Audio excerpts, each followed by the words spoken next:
Hey y'all, it's Rachel back at Wild Village Farm, and it has been a minute, a long minute, months. It's been months. Princess, you didn't want anything to do with me till I came over here and turned that camera on. Hi, baby. We have been,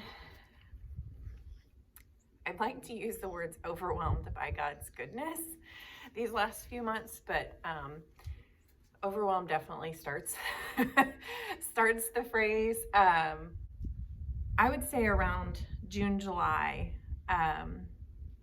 Daryl came to me with an opportunity to buy 36 acres into a farm, and this is his dream. Not the farming part, but the land and the area, and it would put us very close to his mother. And so we prayed about it, and he just looked at me and was like, I really think I need to do this. We need to do this.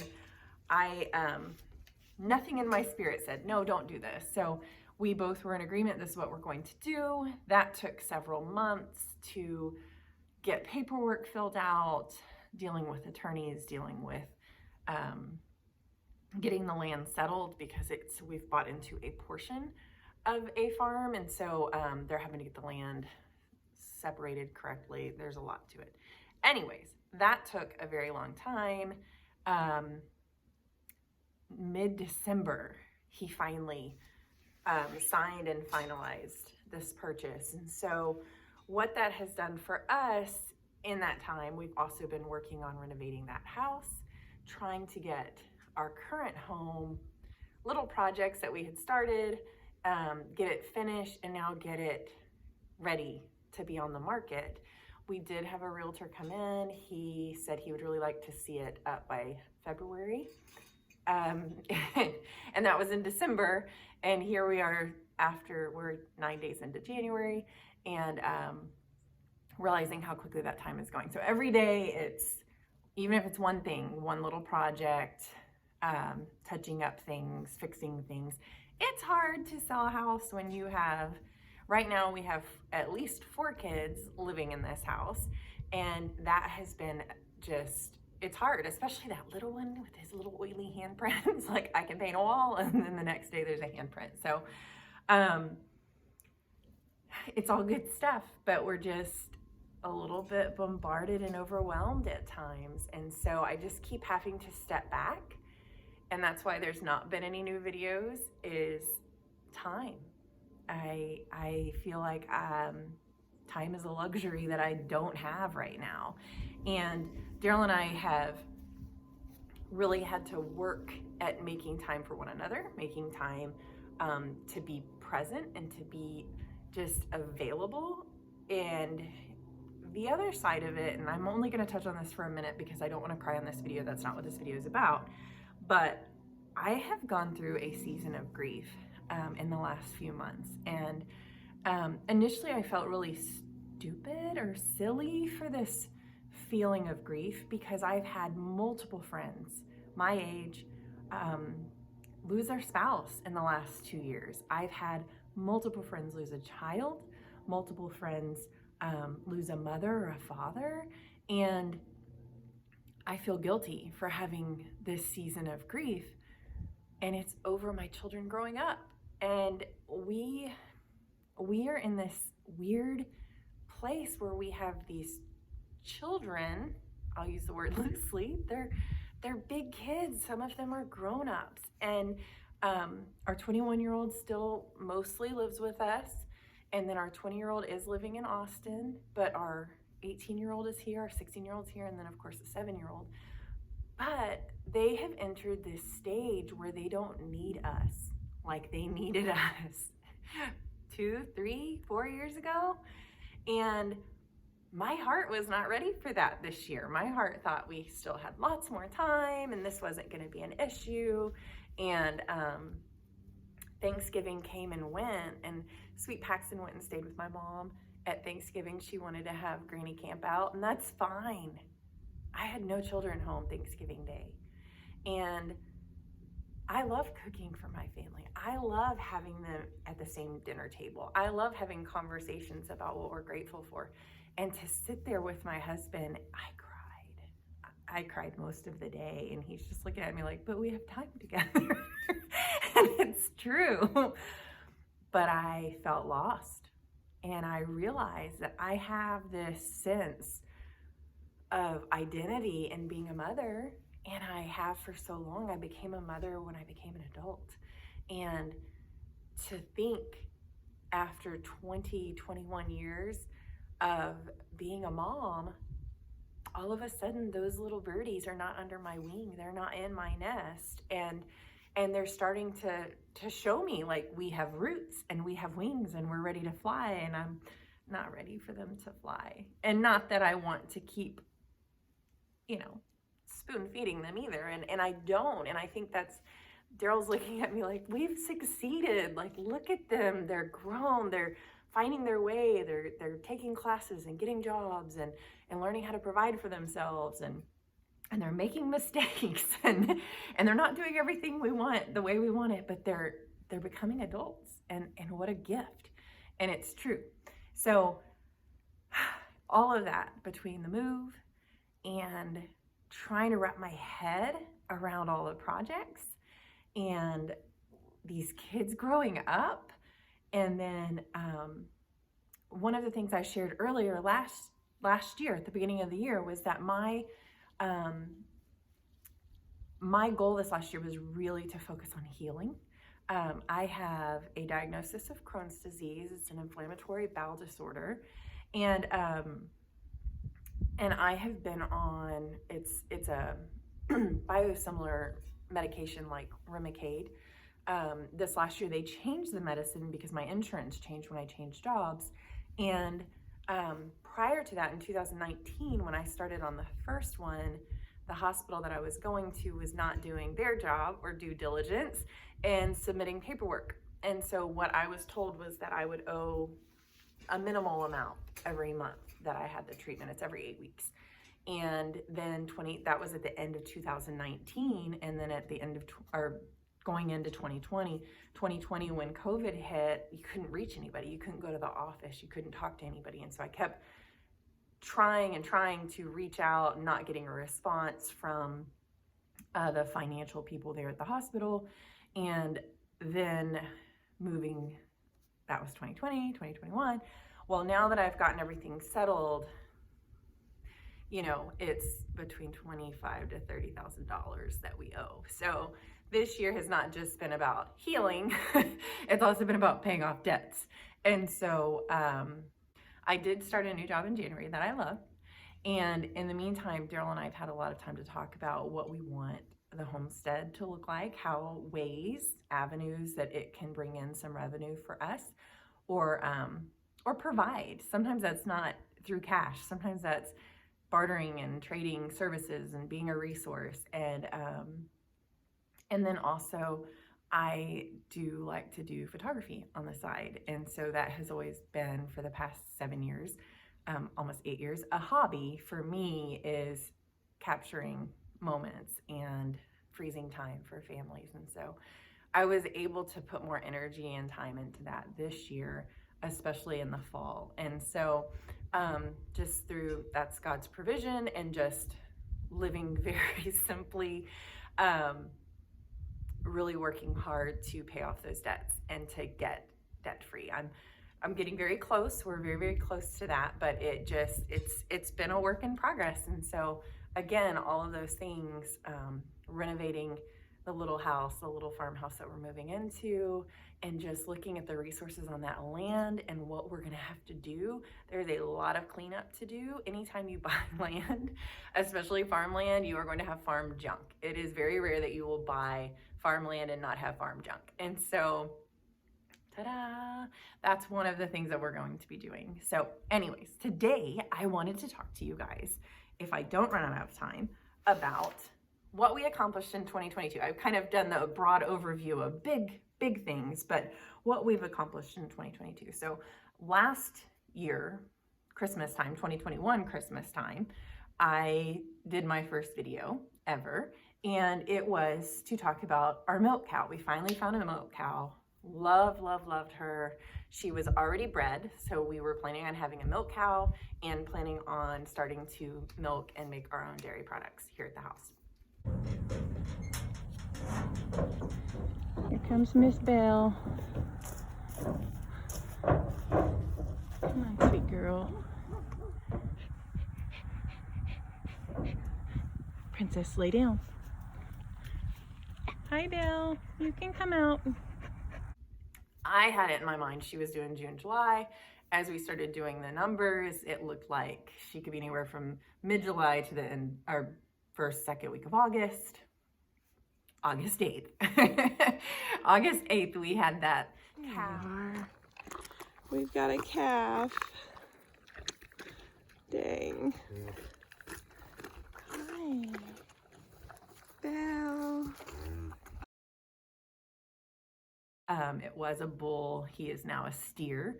He has a future goal of being in our freezer, and so we will be having him processed. I'd say probably about in the next year. He's 5 months old today, and or yesterday, and he's a big boy. She is feeding him really well. We are calf sharing, so I'll share more about that, but it has been a really good experience. Now, we got sick with COVID the week that he was born. So August was really hard on our family, on top of trying to learn how to milk a cow and take care of this calf and make sure she doesn't get mastitis and all the things. And it actually all went really well. And so now he's 5 months old. We're getting about a gallon, anywhere from like 3/4 of a gallon to a gallon and a half of milk every morning. And I do have days where I don't go out and milk. The night before, I just leave her with him, and that has worked well for us. I don't have anyone else at home trained to milk right now, and I have no friends willing to come over at 6 o'clock in the morning and milk her. And so at this point, I'm the milker, I'm the milkmaid, and I don't have a milkman or child. And so until that happens, I'm just having to figure out how this is sustainable for us. Calf sharing has been fantastic, but I realize there will be an end to that. And we have goals for Miss Belle this year. We plan on getting her AI'd, and I plan on hopefully using sex semen so we actually can have a female calf, or a heifer, as they would call it, because I would love, she just has the best personality. There she is. There she is. Here. You gonna follow me? Oh, there comes the Bruno man. And she is so docile and so calm. And I really don't care that she's not giving me 3 and 4 gallons of milk a day. It's her first freshening, but also, what was I gonna do with 3 or 4 gallons of milk? My family, sometimes I have an overabundance of milk in my refrigerator, and I'm like, what can I make with this? And luckily, we're using that whey. We're using any of the excess milk. I use the buttermilk a lot of times. If I'm not gonna cook with it, I give that to the chickens. So luckily we have chickens, and they're getting fed from our overabundance of the milk right now. So, but I would love to have gotten our other milk cow bred, because I really would like to have them overlap a little bit so we don't not have milk, but that's a different part. So another accomplishment of 2022 was that we did finally get a bull. Mr. Henry, who right now is leasing property on my mother-in-law's farmland, he has several bulls, and one of them that he has is a Wagyu beef bull. And he's got good genetics, but he also throws small calves, and that's what we talked about. I was like, I really need it to not be terrible for these girls. They're all but one was a heifer. He did attempt to breed all of them, except for Bella, of course, because she calved right when that bull got here. So it appears at this point that June, who she already calved, she was our first cow to ever have a baby. Reba, who is our big Hereford heifer, and she's kind of our alpha. And then May, which May is June's calf. Those 3 appear to be bred. Hershey, who's our other milk cow, she does not appear to be bred. And Nutmeg, who's our big red Angus, does not appear to be bred. So I will be working with the AI guy when he comes out to AI Bell and see what he thinks about the other 2 girls and probably try to AI them. I really think it probably was too hot. One of my cattle mentors even said, he was like, can you wait to breed them? And I'm like, He said I could borrow the bull now, so we did. We did have to pay a rental fee for this bull, and we had him for 45 days, which the theory there being that should cover 2 heat cycles. But anyways, so at least 3 of the 6 girls are bred, and then I need to work on here in the next month or 2 getting the other 3 bred. Another accomplishment of this last year was raising meat birds and having workshops for processing. And one of my biggest goals with homesteading is not just providing food for my family, but teaching other families how to provide food for their family. And I think everyone has their strengths and their weaknesses, and this to me is an opportunity to really build community. And so these meat workshops to me were really, really important. And that's the thing that right now we're growing for food is meat birds. And so I wanted to be able to go through that process with several different families that are here local that are growing their own food, whether it's they have laying hens or every now and then they'll accidentally get a rooster. What do? How do you process it? And just talking about the difference between actually meat birds versus heritage breed or dual breed chickens. And so I had 2 workshops here at our house, and then I did drive out to Brownwood and did accidentally a turkey workshop on a little homestead out there. And what it was there was just a miscommunication. When I spoke with the young lady there at that homestead, she asked if I did meat birds. And I'm like, oh yeah, we can do it. Yeah. And so we set up a date and time, and I drove out there with all my stuff. But the day before, I asked a question, and she was like, oh, there's 3 turkeys. And I'm like, oh. I've been told. How heavy was that bird? Because I had told her to get those plastic bags for meat birds. And she did buy those, but those did not cover her like ginormous turkeys, like 40-pound dressed weight. But fantastic just to meet up with them and teach them and their family how, and then their neighbors even came, how to process the turkeys. And it was a learning experience for me too, because that was my first turkeys to ever do.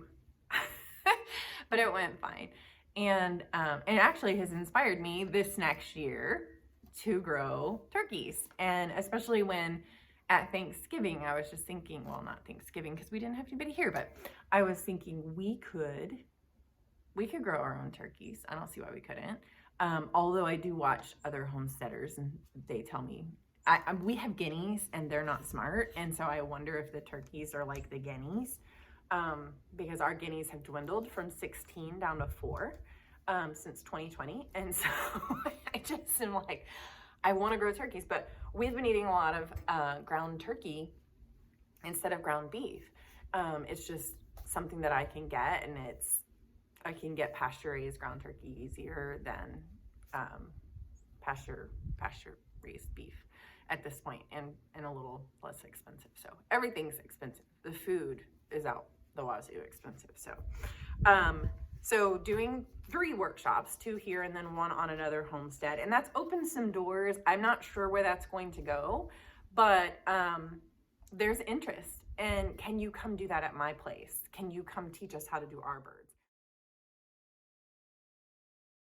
The kids, we got to hatch eggs at Paxton School this year with our incubator. She's upset with me. I was like, she is? Man, it's gonna rain tomorrow. And close to like 3.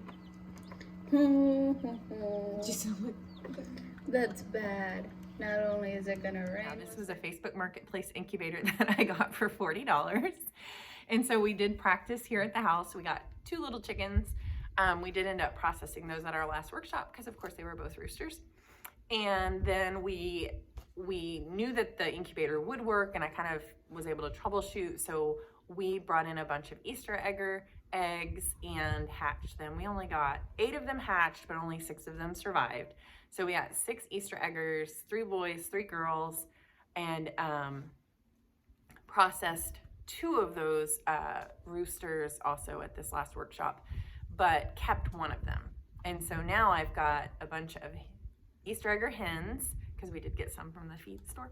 I got Easter egger hens, and then we kept 1 of our Easter egger roosters.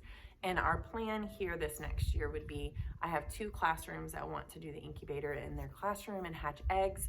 And so I will be hatching more Easter eggers, but using our own eggs this year instead of paying $75 to have a bunch of eggs shipped and only 8 of them hatching and 6 surviving. So we're very excited about that. And our current egg situation is, it just depends because it's been cool, but they all are starting to lay pretty well. I have 12 layers. Some days we'll get 7 or 8 eggs. Some days we'll get 3 to 4 eggs. So we're getting there. Another big accomplishment this last year was Daryl gifted me a 6,000 square foot garden space. The problem being, he gifted that to me in February, March. And so I've been growing in our 300 square foot garden space, which was just 2 really long rows.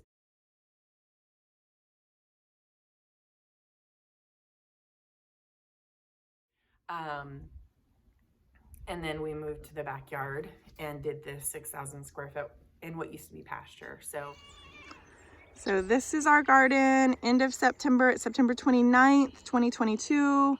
Not bad for a garden that was just started in February of this year, and through a drought, through many, many days of 100-degree weather.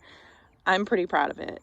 A lot of work at making the ground less compact. It was a lot of clay, so adding more organic material in to help soften that and keep it from being so compacted every time it rained. And then making sure that we were getting that diversity back into the soil. And so very exciting for me. In fact, I asked Daryl when he said that we were going to move, and I was like, but my garden. And he said, yeah, you can do it. Look what you did this last year. And I was like, I'm so tired. So it's true. We were able to do a lot, and he helped a lot, and the kids helped a lot, but we had to bring in soil. We had to bring in compost.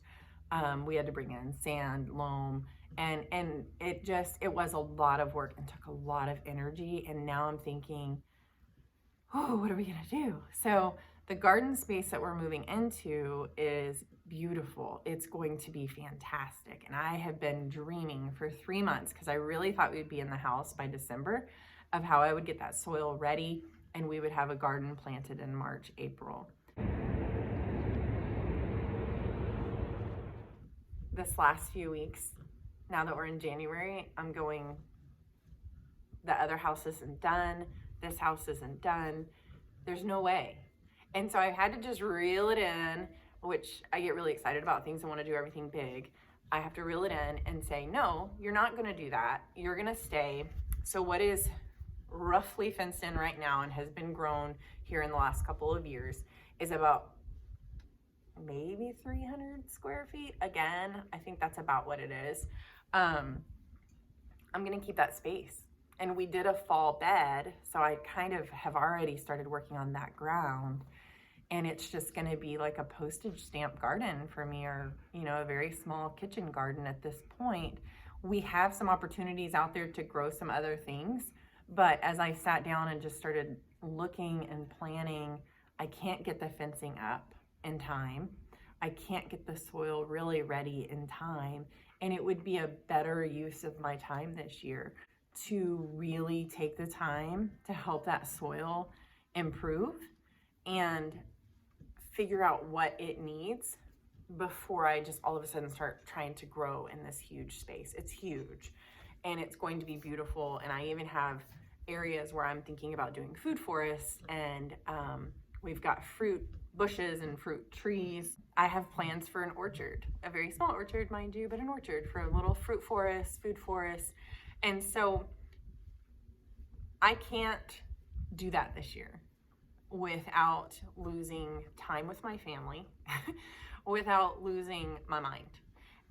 Let's just be honest. And my family needs me to have my mind. And so I'm okay with it. We're gonna do the 300 square foot. We're gonna get the rest of it. We're gonna start working on the soil. We're gonna get the chickens out there to help with the soil. My plan is to have, and that's what we've done in this garden here, is the chickens are in about 1,000, 2,000 square feet. And then the rest of it, you know, they're over there helping me make compost. So that is one of my big goals this year, is to use the chickens to make compost so that I'm not having to bring in compost from off the farm. We have piles and piles of trees and piles of branches at this new land. There's no reason for us to have to bring in extra inputs when we have chickens, we have cows that are making manure. We're gonna have plenty of green manures to go into the soil or into our compost pile. And then we're also gonna have wood chips from all of that trees and branches and everything. So I feel like we're in a good place.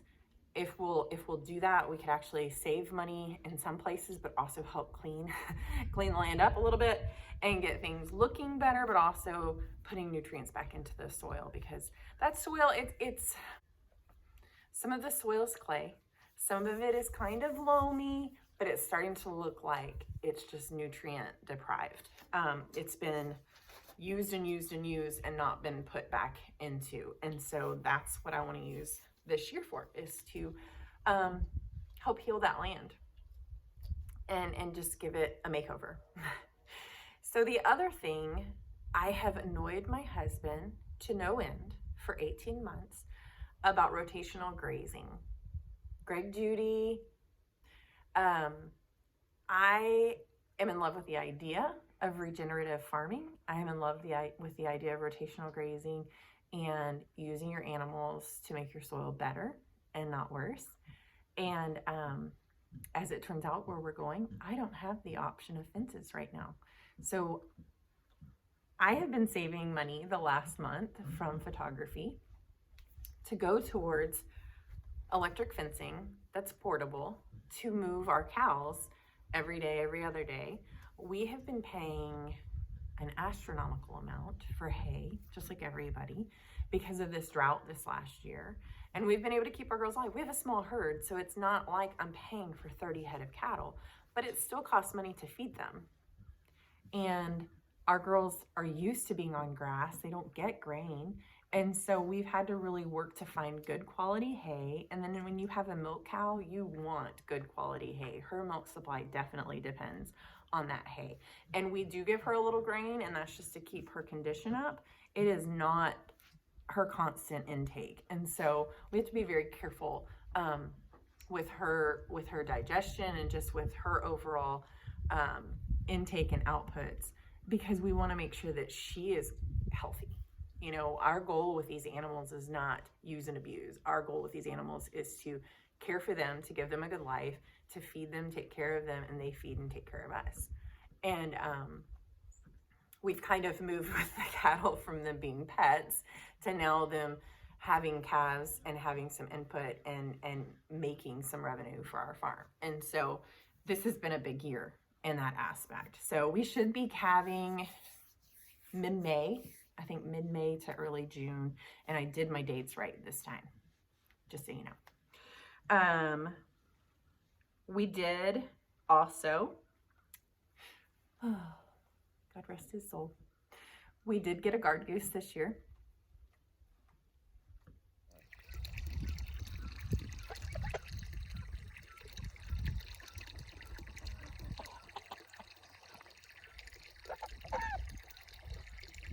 I love Justin Rhodes, and I love his book, The Rooted Life. Definitely recommend it. You know, I love to recommend books. However, I am a fanatic. If you tell me to get an animal, that it's the best thing, I'm going to do it. No questions asked. And that's what I did with our goose. And so sweet little Ryan Gosling, very cute. Goslings are very cute, but Ryan Gosling got to a point where he was attacking us and he was attacking the other chickens, especially the hens.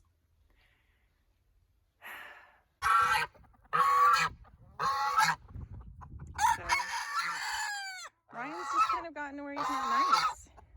Not nice to me, not nice to the other chickens. He's biting the laying hens. He's attacking the roosters. So I hate to say it, but he's got to go. He's not the goose for us. I'd like to say he flew south for the winter. He may have been on our Thanksgiving table. It was just my husband and mother-in-law. I've never cooked a goose.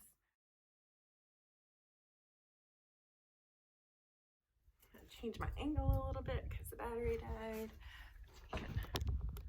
Just y'all up a little. There we go. Where was I? Okay. So the goose, God rest his soul. So we did end up having goose for Thanksgiving dinner, and it was okay. But I think that was the hardest thing I've ever had to process, and I think I may not have been imprinted on him, but he was definitely imprinted on me.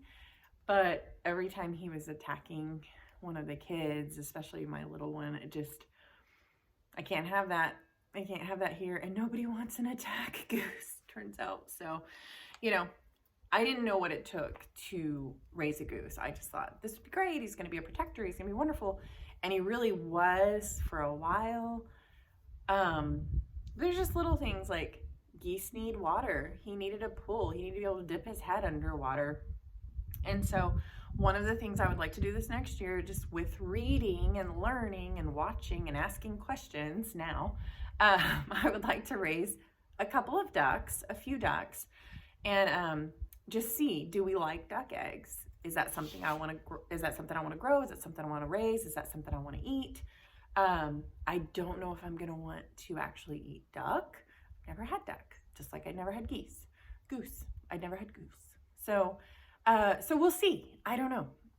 That's just our reality, but turkeys, ducks, and for sure chickens, lots of chickens. So, my ultimate goal with chickens, I did go on and order meat birds this year. It's January, and I thought, I have time, I can get them. They'll come in March. No, I was trying to order. I wanted 30 Cornish cross.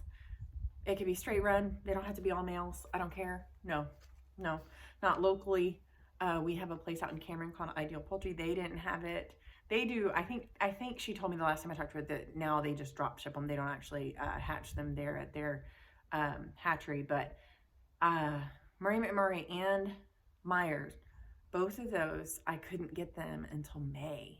And so I went on and ordered the turkeys. I ordered 30 meat birds. I don't think I ordered ducks. I think I ordered a cuckoo Moran because I really want those dark eggs.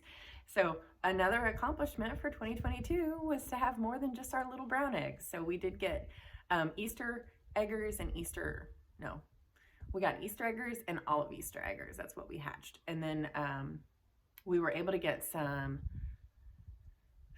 Buff Orpingtons, Easter eggers, and silver-laced Wyandottes from the feed store this year. And then we still have one Silky, Julio, who's our rooster Silky. And then Regal is the other. I don't think she's a Silky. I think she's a Bantam something. Her feathers are different than Julio's, but she's sweet. She just can't see or think. And then I feel like there's one more. Oh, we have a speckled Sussex. We have Miss Eloise. And the only reason that one has a name is she follows me around like she's a puppy.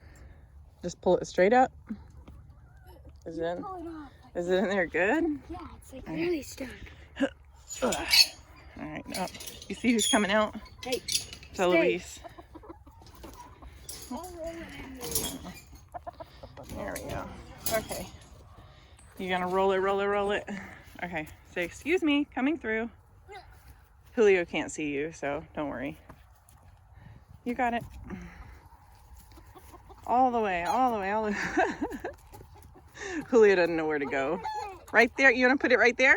And so, I don't know, that name just fit her. So we have all sorts of beautiful colors, but I really wanted that one dark egg. And so I did order a Cuckoo-Moran. So, those will be here in May. As I started to, again, do timelines, I really wanted to have some in March so that we could process them in May, our first batch, because I really was wanting to do 3 meat workshops and raise 90 birds this year for meat. And that didn't work out, but it brought up a very important point to me. What if we get to a point that I can't order chickens anymore? What if we can't order meat birds? And I really like our heritage breed chickens. I really like the Buff Orpingtons. I really like the Australorps. Those are the ones that we raised the first time in 2020. So what I am going to look at for this next year, and a goal for this next year, is for us to be more self-sufficient in hatching our own meat birds and raising our own meat birds, and not having to order and bring things in from the outside if possible. We'll see how that goes. It may be too much for me and I may have to just nix that. But the Buff Orpingtons and the Australorps are things that I can also easily get from the feed store. So that's a thought. I plan on, with our rotational grazing, having those chickens following in a chicken tractor, following the cows. So, you know, that's that whole permaculture idea of the cows poop in their manure, the insects lay their manure, the chickens peck at the insects in the manure and are fed. So that is a goal. I'm not sure how well that's going to work out for us because we've never really done, I mean, our chickens we used to have yard birds that just ran around and did everything. But our cows have pretty much been able to graze on 14 acres for the last 2 years. And so it will be very different. 1, training them to a line, and 2, moving them every day. And Daryl has fought me on it because he's like, I don't want to move them every day. It's so much work. But after having to buy hay and realizing how much our pasture has suffered, he's like, okay. I mean, some of it is we don't have a choice, but also, okay, we'll do this. We'll try it. We'll give it a try. And so that's all I ask, is that we give it a try. At some point, we will have more fencing going up. Obviously, I'm going to have better fences around my garden. The deer, the wildlife there is a lot more extensive than out here. I feel like our dogs are pretty good at keeping the wildlife at bay. And there, it's a lot of forest and wooded areas. And so, and there's a creek that runs through the farm. And so I just feel like it would be, we're going to have to be more cautious. I leave our chicken coop open at night and they go in and, I mean, just whatever. And I don't think I'm going to be able to do that there. Between wild dogs, coyotes, skunks, possums, raccoons, and they have everything. I know that I've seen multiple fox go through there. So we're just going to be in a whole new level of homesteading at this place. So